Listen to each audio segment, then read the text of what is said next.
Hello, this video is going to cover the Gummy wave energy investigation that you guys did in the class. Now, there were a couple changes to it, so I'm going to point those changes out. I am asking all of you to reread the original document that I have here, specifically the analysis questions and the wave analysis chart parts that were changed.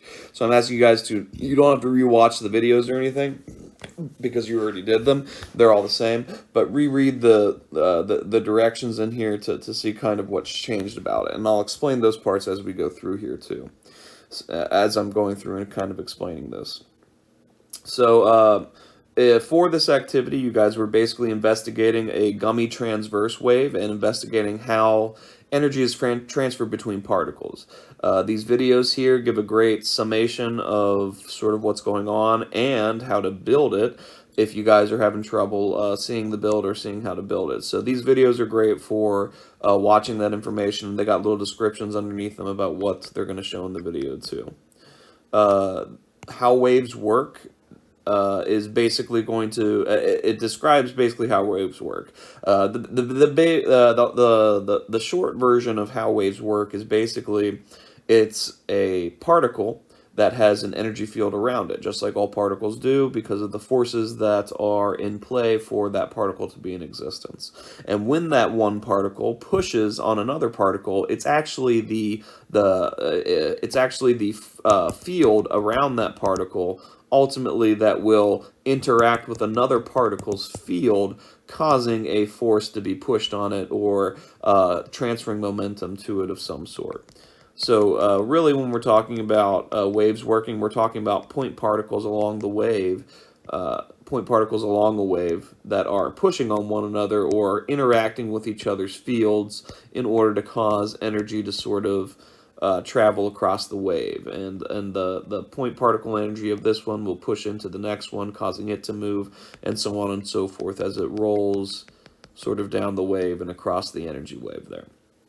So all energy transfers are basically just particles interacting with one another, causing some sort of unbalanced force that causes motion of that particle. Regardless of what type of energy you're talking about, that's ultimately what it is. It's an energy that energy is basically a field interaction between particles that causes either one or both particles to move. And it doesn't matter if it doesn't matter what kind of energy that it is. That's basically how all waves work for the most part. And how to make your waves. The basic setup was to pretty much lay out a piece of tape, and then you have different skewers that you were putting across it, and then you were adding gummy bears to the skewers. And what this gives you is a medium for the wave to travel through. So how to make your wave, you're basically setting it up by adding a bunch of particle mediums to it. That's what the skewer is part of the particle medium, and the gummy bears that you're putting on the end is part of the particle medium. So let's say, for example, that this one is air. Air has pretty big spacing in between all of its particles and in between all the particles in the medium. That's why it's so easy for sound to travel through it.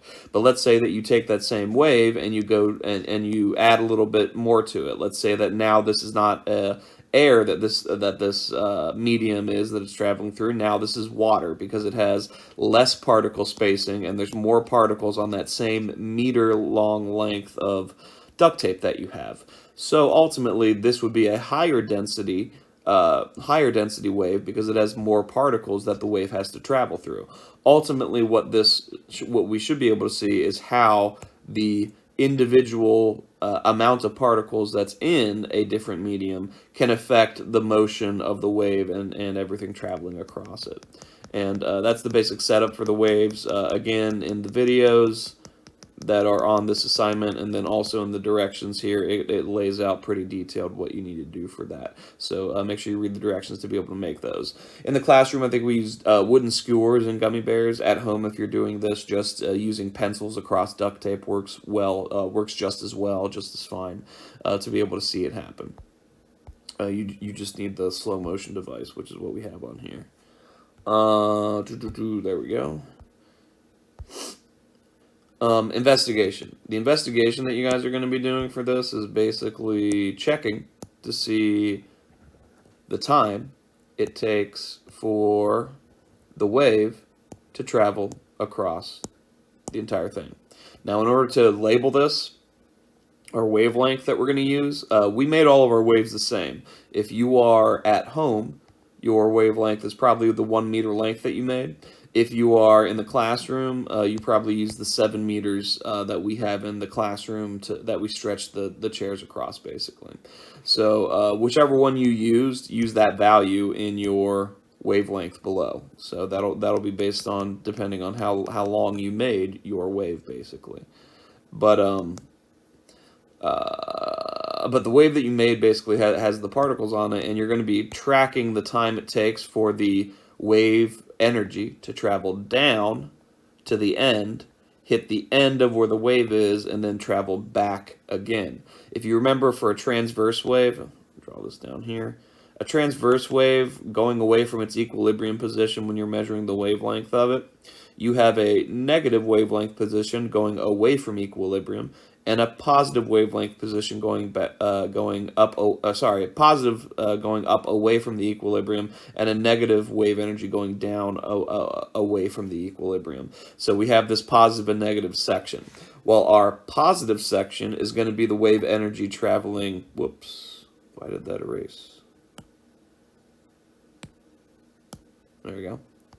Our positive wave direction is going to be our energy traveling down away from where we flicked it at, and then our negative will be the returning back to where our energy flick was, basically. So wherever we add our energy to, which will be the front of the wave here, that we will be pushing on the skewer for to make it travel across, that's where we're going to add the energy to, and our positive bump in that transverse wave right here will be the positive direction away from our flick, and the negative one will be the one that comes back towards our flick, and that's what we're going to be using for the positive and negative bumps that we need for the crest and the trough on this transverse wave to be able to analyze it and look at it.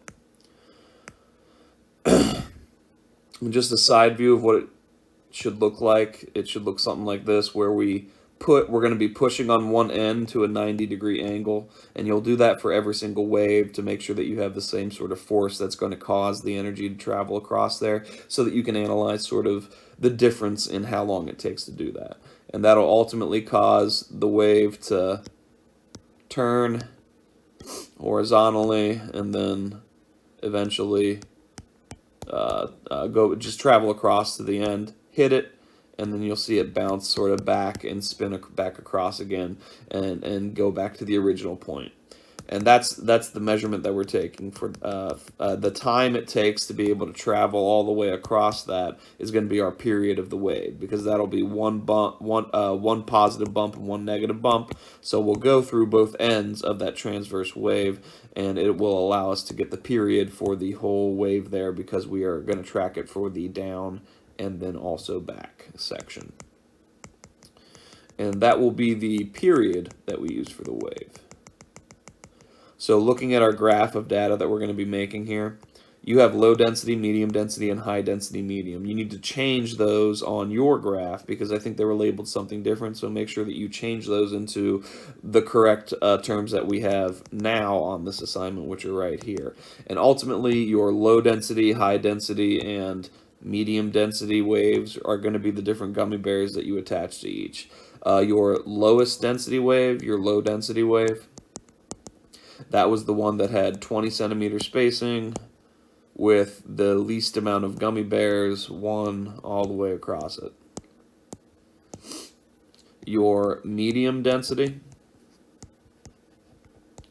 wave is going to be the one that had 10 centimeter spacing, which had a lot more, and the same amount of gummies, but because you have more of them spaced together, you have medium density there. And then your highest density wave, that's going to be the one that had the 10 centimeter spacing as well, but this one had 3 gummy bears on each end instead. Can't really fit them all on there, but you can kind of see what I'm getting at here. You had 3 gummy bears along on each end for the high density one, and that's what caused the high density wave that you got there. So ultimately, the type of wave that you have all the way on the left side of this over here, the low density, medium density, and high density, is going to be based on how many gummy bears you have spaced across your entire wave for that section. If you did your video at home, you're going to have to count up how many gummy bears you have on each end there. If you let me get all this gone. If you did it in the classroom, we got a video that kind of shows how many there were, so just in case you guys didn't get a video of the whole wave, because I know we didn't do that in the class. And then we'll be tracking the period of the wave that it takes to travel all the way across that, and that's really what we're kind of measuring here. The wavelength of the wave is going to be the 7 meters in class that we used, or 1 meter at home. Or if you're at home and you didn't do this, you can just use the 7 meters in class, because we'll be doing this video based on the 7 meters in class video. So, frequency of the wave, the frequency of the wave, speed of the wave, and the kinetic energy of the wave. If you have the period and the wavelength right here, or sorry, let's do this one at a time. If you have the period, you can calculate the frequency. Frequency is simply 1 divided by whatever the period is. So if you have the period, you could just do one wave oscillation divided by this value that you get for each one of these waves, and that will give you your frequency. Once you have the frequency based on the period that you collect, you'll be able to calculate your wave speed. Your wave speed is just simply the velocity of the wave is equal to frequency times wavelength. Well, you have wavelength already, and you have frequency now calculated from the period, so the frequency of each one and the wavelength of each one will be used to calculate your velocity. It's just frequency times velocity, so this value times that value. And then once you have those two things, you can use... you're also going to have to get the mass of the gummy bears. That's going to be the total mass of the gummy bears that are spaced all the way across the wave. So you'll have to take 2.5 grams for each individual gummy bear. I'll say per gummy.